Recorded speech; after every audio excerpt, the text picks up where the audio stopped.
साल 2005 एक 22 साल का लड़का दिल्ली के एक रोड साइड ढाबा में नौकरी करता था। वो होमलेस था, इसीलिए इस्कॉन टेम्पल से लगे हुए पार्क में सोता और खाने के लिए डेली मंदिर की फ्री प्रसाद लाइन में लगा करता। लेकिन उस वक्त उसने सपने में भी नहीं सोचा होगा कि एक दिन वो खुद एक ऐसी रेस्टोरेंट चेन बिल्ड कर देगा जहां लोग उसका खाना खाने के लिए लाइन लगाएंगे और इसी चेन के अंदर वो एक ऐसा रेस्टोरेंट बनाएगा जो पूरी दुनिया का सबसे बड़ा रेस्टोरेंट कहलाएगा। ये है कहानी द रामेश्वरम कैफे की। आज से करीब 40 साल पहले इंडिया की गार्डन सिटी बेंगलुरु में जन्म होता है राघवेंद्र राव का। फैमिली की फाइनेंशियल कंडीशन नाजुक थी, जिस कारण राघव को बचपन में ही न्यूज़पेपर डिलीवरी का काम करना पड़ा। स्कूल के बाद उन्होंने मैकेनिकल इंजीनियरिंग कॉलेज ज्वाइन किया और अपनी एजुकेशन को फंड करने के लिए ले मेरिडियन होटल में पार्ट टाइम जॉब करने लगे, जहां अगले कुछ सालों में उन्होंने क्लीनर, रिसेप्शनिस्ट, कैशियर और मैनेजर्स असिस्टेंट जैसे कई रोल्स निभाए। राघव को हमेशा से ही फिल्म इंडस्ट्री काफी पसंद थी और एक दिन कॉलेज के दौरान उनसे किसी ने कहा कि वो काफी कुछ ऋतिक रोशन जैसे दिखते हैं। उस वक्त कहो ना प्यार है जस्ट रिलीज हुई थी और ऋतिक रोशन रातों रात एक सुपरस्टार बन गए थे। ऐसे में इस कंपैरिजन ने राघव को चार्ज्ड अप कर दिया। कुछ दिन बाद उन्होंने अपने फादर से कहा कि वो एक्टर बनना चाहते हैं, जिसके रिस्पॉन्स में उनके फादर ने उन्हें एक जोर का थप्पड़ लगाया और साफ इनकार कर दिया।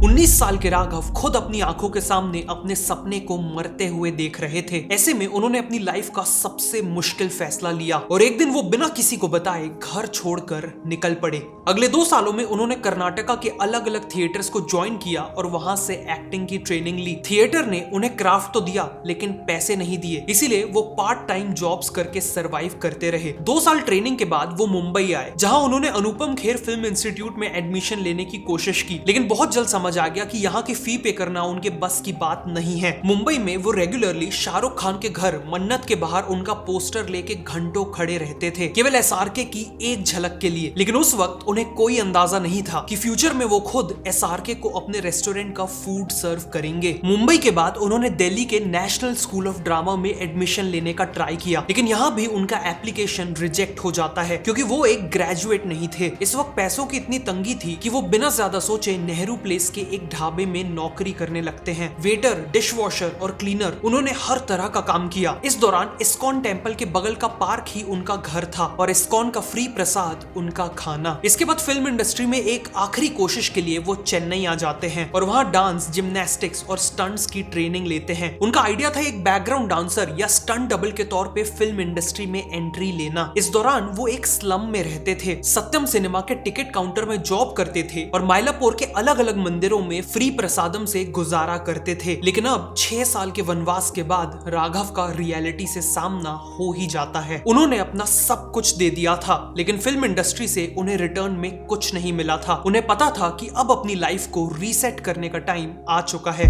इसीलिए 2009 में 25 साल के राघव अचानक घर लौट आते हैं और सबसे पहले अपनी इंजीनियरिंग कंप्लीट करने का फैसला लेते हैं। पिछले कुछ सालों में उन्होंने होटल्स, रेस्टोरेंट्स और ढाबों में काम किया था और उन्हें फूड बिजनेस का ठीक ठाक आइडिया लग गया था। इसीलिए उन्होंने डिसाइड किया कि वो इंजीनियरिंग के बाद फूड बिजनेस में ही एंट्री लेंगे। 2012 में राघव ने अपने दोस्तों से करीब 2 लाख रुपए बोरो किए और एक ट्राईसाइकिल पुश कार्ट से एक छोटा सा फूड बिजनेस स्टार्ट किया। उनके एक दोस्त ने मिक्सर कंट्रीब्यूट कर दिया तो किसी ने कंटेनर्स और किसी ने यूटेंसिल्स। उनका मेन्यू काफी सिंपल था, इडली, डोसा और कॉफी। लेकिन डे 1 से उनकी फिलॉसफी क्लियर थी, वो जो भी सर्व करेंगे उसे केवल प्योर घी में ही बनाएंगे। उनके वेलकमिंग नेचर, हाइजीन और क्वालिटी फूड के चलते ये स्टॉल काफी सक्सेसफुल हो गया। 2 साल बाद उन्होंने इसी को एक ब्रांडेड रेस्टोरेंट में बदल दिया और इसका नाम रखा आईडीसी मतलब इडली, डोसा, कॉफी। लेकिन उनका पहला आउटलेट जो गांधीनगर में था उसे फोर्सफुली बंद करवा दिया गया क्योंकि आउटलेट के ऊपर ही एक लॉज था जिसका बिजनेस आईडीसी के कारण इफेक्ट हो रहा था। लेकिन नागरपेट में 450 स्क्वायर फीट का उनका अगला आउटलेट चल पड़ा। राघव का करिश्मा ही कुछ ऐसा था कि उनके लॉयल कस्टमर्स बनते चले गए और इवेंचुअली यही लॉयल कस्टमर्स आईडीसी के बिजनेस में इन्वेस्टर्स बनना चाहते थे। राघव को भी एक्सपेंशन के लिए फंड्स और पार्टनर्स की जरूरत थी, इसीलिए उन्होंने इनमें से से कई कस्टमर्स को अपना पार्टनर बना लिया और नए आउटलेट्स खोलते चले गए। 2021 तक आईडीसी की 7 ब्रांचेस खुल चुकी थी। दुनिया के लिए राघव सक्सेसफुल थे, लेकिन अंदर ही अंदर वो घुटन महसूस कर रहे थे, क्योंकि राघव के लिए लोगों को खाना खिलाना केवल एक बिजनेस नहीं था, वो एक सेवा थी। वहीं राघव के पार्टनर्स बिजनेस माइंडेड थे। राघव केवल प्योर घी यूज करना चाहते थे, लेकिन पार्टनर्स के लिए वो एक अननेसेसरी एक्सपेंस था, जिस कारण राघव अपनी खुद की बनाई कंपनी में ट्रैप्ड फील कर रहे थे। लेकिन तभी कहानी में एंट्री होती है एक ऐसे इंसान की जिसने राघव की जिंदगी हमेशा के लिए बदल दी।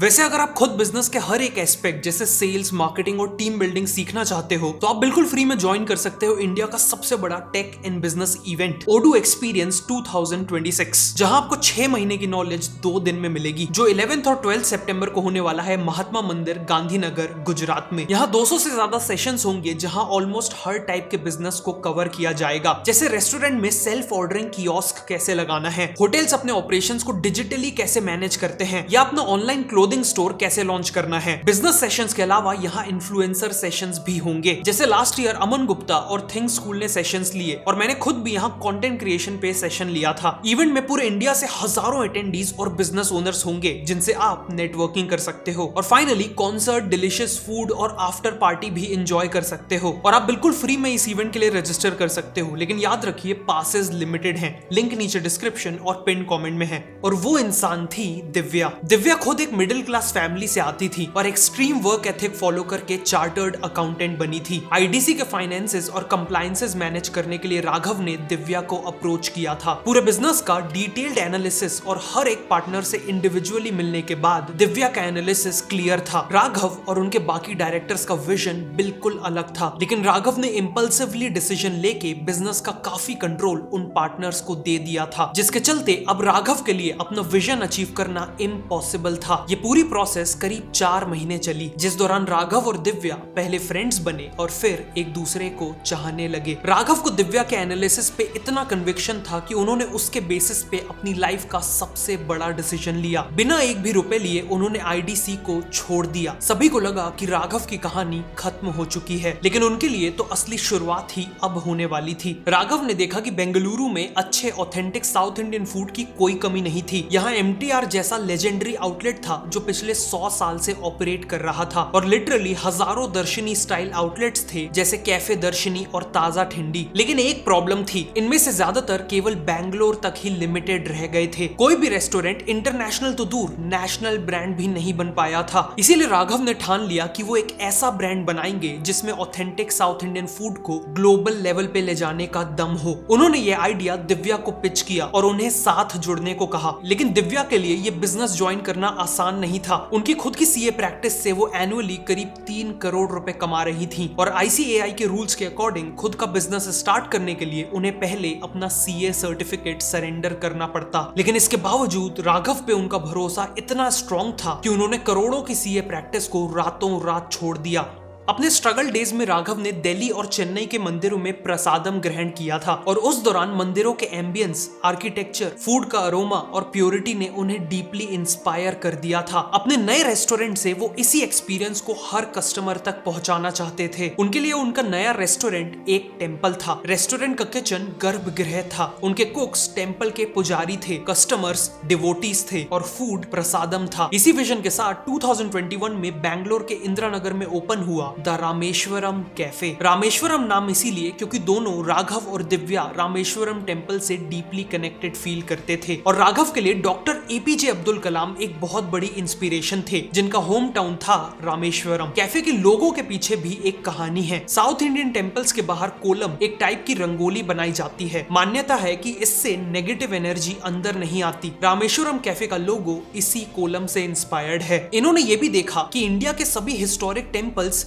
स्टोन से बने हैं, इसीलिए इन्होंने भी अपने कैफे को ब्लैक बसाल्ट स्टोन से बना हुआ लुक दिया, जो कैलाश टेम्पल से काफी इंस्पायर्ड फील होता है। कई इंटीरियर डिजाइन एलिमेंट्स भी टेम्पल से इंस्पायर्ड हैं, और इवन टेम्पल की ही तरह आउटलेट को फ्लावर्स और गार्लैंड से सजाने का सोचा। यहाँ डे 1 से कभी भी किचन में रेफ्रिजरेटर नहीं रखी गई, केवल बटर और कर्ड के लिए स्मॉल चिलर्स होते हैं। मतलब कोई भी चीज पहले से प्रिपेयर करके फ्रिज में नहीं रखी जाती, ताकि सभी फूड आइटम्स फ्रेश रहें। डोसा और इडली बैटर को स्टैगर्ड इंटरवल्स में में दिन में 4 से 5 बार बनाया जाता है। चटनी को हर आधे घंटे में फ्रेश ग्राइंड किया जाता है। यहाँ ऑलमोस्ट हर आइटम को बनाने में नंदिनी प्योर घी यूज करते हैं और बेकिंग सोडा कंप्लीटली प्रोहिबिटेड है। केवल ऑथेंटिक साउथ इंडियन मेथड से ही कुकिंग होती है। इन्हीं स्ट्रेटेजीज के चलते इनका पहला आउटलेट ही एक मैसिव सक्सेस बन गया और इसी रिस्पॉन्स को देखते हुए फाउंडर्स ने उसी साल जेपी नगर में अपना दूसरा आउटलेट खोलने का डिसीजन लिया। लेकिन एक्सपैंड करने से पहले राघव को इंश्योर करना था कि उनका हर एक आउटलेट कंसिस्टेंट क्वालिटी और टेस्ट प्रोवाइड कर सके, जिसके लिए सबसे इंपॉर्टेंट थी स्टाफ की ट्रेनिंग। उन्होंने डिसाइड किया कि वो किसी भी नए आउटलेट को खोलने से पहले स्टाफ को एडवांस में हायर कर लेंगे और उन्हें 6 से 8 महीने तक एक ऑलरेडी एस्टैब्लिश्ड आउटलेट में ट्रेनिंग दी जाएगी। रामेश्वरम कैफे में डोसा बनाने वाले को डोसा मास्टर कहा जाता है। सिमिलरली कॉफी बनाने वाले को कॉफी मास्टर। तो अगर किसी को नए आउटलेट का डोसा मास्टर बनना है तो उसे पहले पुराने आउटलेट में ट्रेनिंग में 10 से 15 हजार डोसास बनाने होंगे। वहीं कॉफी मास्टर को ट्रेनिंग में 1 से 2 लाख कॉफी सर्व करनी होगी। ऑल्सो फाउंडर्स को पता है कि उनके बिजनेस का सबसे इंपॉर्टेंट एसेट स्टाफ ही है। उनका मानना है कि उनका स्टाफ जैसा फील करेगा वो वैसी ही एनर्जी फूड में ट्रांसफर कर देगा। इसीलिए जो काम 6 लोगों से हो सकता है वहां 10 लोग हायर किए जाते हैं ताकि स्टाफ बर्नआउट ना हो। सैलरी के अलावा हर स्टाफ का food, accommodation, medical care company covered होता है। इन्हीं स्ट्रेटजीज के बदौलत इनका सेकंड आउटलेट भी एक मैसिव सक्सेस रहा और इसी के बाद राघव ने कुछ अनएक्सपेक्टेड किया। उन्होंने फिल्मी स्टाइल में दिव्या को प्रपोज किया। कहा कि you are already my business partner, why can't you be my life partner. Divya ने हाँ कर दी और दोनों की शादी हो गई। इसी दौरान कुछ वियर्ड हुआ। रामेश्वरम कैफे की सक्सेस ही उनके लिए एक बहुत बड़ी प्रॉब्लम बन गई। कैफे के कैश काउंटर में हमेशा लंबी लाइन लगी रहती थी और क्राउड इतना ज्यादा होता था कि स्टाफ के लिए ऑर्डर प्रिपेयर हो जाने पर कस्टमर को बुलाना डिफिकल्ट हो गया था। ऐसे में फाउंडर्स ने इस प्रॉब्लम को टेक्नोलॉजी से सॉल्व किया। सबसे पहले सेल्फ ऑर्डरिंग कियोस्क लगाए ताकि कैश काउंटर का क्राउड कम हो और लोग खुद ही इन कियोस्क से ऑर्डर कर सकें। साथ ही इन्होंने बीपिंग टोकन्स भी रोल आउट किए। अब ऑर्डर रिसीट देने पर कस्टमर को ये टोकन मिलता है और जब उनका ऑर्डर रेडी होता है तो ये टोकन बीप करने लगता है। मतलब अब शाउटिंग की कोई जरूरत नहीं थी।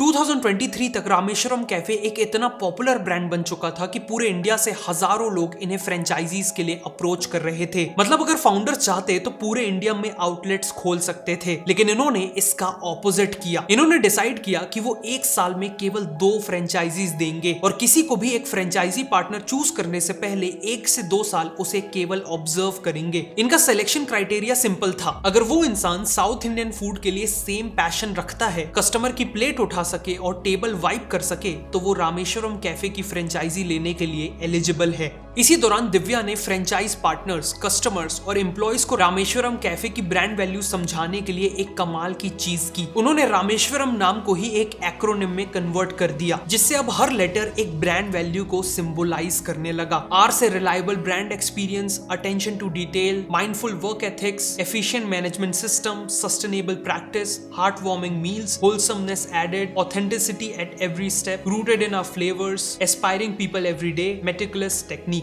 जनवरी 2024 तक रामेश्वरम कैफे के 5 आउटलेट्स खुल चुके थे। जैसा सोचा था सब कुछ उससे भी बेहतर चल रहा था, लेकिन तभी आया राघव और दिव्या की जर्नी का सबसे मुश्किल दिन। 1 मार्च 2024 दोपहर के करीब 1 बजे जब रामेश्वरम कैफे के ब्रुकफील्ड आउटलेट में भीड़ अपनी पीक पे थी, तभी एक आदमी एक बैग के साथ वहां आता है। रवा इडली का ऑर्डर देता है, लेकिन उसे खाता नहीं और चुपचाप अपने बैग को वॉश बेसिन के पास रख कर निकल जाता है। लेकिन वहां लंच करते हुए लोगों को कोई अंदाजा नहीं था कि उनके बीच एक टाइम बॉम्ब प्लांट हो चुका है। करीब 1 घंटे बाद वो बॉम्ब डेटोनेट होता है, जिसमें 9 लोग इंजर्ड हो जाते हैं, लेकिन फॉर्चुनेटली किसी की जान नहीं जाती। मार्च 3 को ये केस NIA को सौंप दिया जाता है, जिन्होंने न केवल पता लगाया कि ये एक टेररिस्ट एक्ट है, बल्कि बाद में 4 अक्यूज्ड को गिरफ्तार भी कर लिया। पुलिस ने फाउंडर्स को बताया कि बॉम्ब के साथ नेल्स भी पैक किए गए थे, लेकिन उनकी प्लेसमेंट ऐसी थी कि डेटोनेशन के बाद वो सीलिंग की ओर चले गए। अगर उनकी प्लेसमेंट ऐसी ना होती तो 20 से 30 लोगों की जान जा सकती थी। ये इंसिडेंट राघव और दिव्या के लिए बेहद शॉकिंग था, लेकिन उन्होंने बहुत जल्द खुद को संभाला और केवल 8 दिनों बाद ही ब्रुकफील्ड आउटलेट को रीओपन कर दिया। दिव्या ने इंसिडेंट के बाद मीडिया को कहा, after the war there is peace, revolution and change. The incident has made us strong. इन्होंने हिम्मत नहीं हारी और शायद इसी का रिवॉर्ड इन्हें ठीक 4 महीनों बाद मिला। अनंत अंबानी की पूरी वेडिंग के लिए रामेश्वरम कैफे को सोल साउथ इंडियन केटरर के तौर पे चुना गया, लेकिन इस बात की खुशी ज्यादा लंबी नहीं टिकी। प्री वेडिंग सेलिब्रेशंस के लिए अंबानीज ने इटली में क्रूज ट्रिप प्लान की थी और रामेश्वरम कैफे को वहां भी फूड सर्व करना था। ऐसे में राघव ने अपनी टीम से टोटल 30 लोगों के लिए वीजा अप्लाई किया, लेकिन लास्ट मोमेंट में पता चला कि केवल 3 ही लोगों का वीजा अप्रूव हुआ है, खुद राघव, एक फ्रेंचाइज ओनर नागराज और हेड कुक का। लेकिन राघव ने इस क्राइसिस को एक चैलेंज में कन्वर्ट कर दिया। पूरी क्रूज में इन तीनों ने बैटर को ग्राइंड करना, वेजिटेबल्स को चॉप करना, प्लेटिंग करना और सर्व करना, ये सब कुछ किया। लकीली उसी क्रूज में शाहरुख खान भी मौजूद थे और राघव ने खुद अपने हाथों से एसआरके को सर्व किया। मतलब 2 डेकेड्स पहले जो होमलेस लड़का एसआरके के घर के बाहर उनका पोस्टर लेके खड़ा था, आज वही लड़का न केवल एसआरके के साथ एक ही क्रूज पर था, बल्कि अपने हाथों से उन्हें सर्व भी कर रहा था। मौका मिलते ही खुद राघव ने पोस्टर वाली कहानी एसआरके को बताई।